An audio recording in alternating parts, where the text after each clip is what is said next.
अस्सलाम वालेकुम नाज़रीन, धरती टाइम सां गॾु आहियां अब्दुल अज़ीज़ जतोई।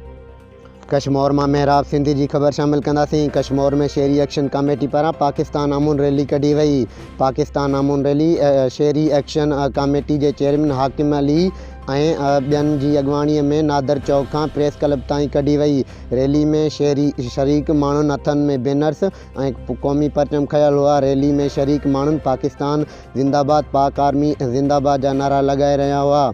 रैली शहर के मुख़्तलिफ़ रस्तनि खां थींदे प्रेस क्लब पहुती, जिथे साफ़िन सां ॻाल्हाईंदे हाकिम अली ऐं राणा गफ़ार ऐं ॿियनि चयो त कश्मीर जी अवाम पाक आर्मी सां गॾु आहे ऐं पाक फ़ौज मुल्क ख़िलाफ़ थींदड़ कंहिं बि साज़िश खे असीं कामयाब थियण न ॾींदासीं। असीं मुल्क पाकिस्तान की सलामती ऐं उन ख़िलाफ़ थींदड़ हर साज़िश के नाकाम कंदासूं ऐं असीं पंहिंजे मुल्क जे लाइ हर कुर्बानी ॾियण लाइ तैयार आहियूं।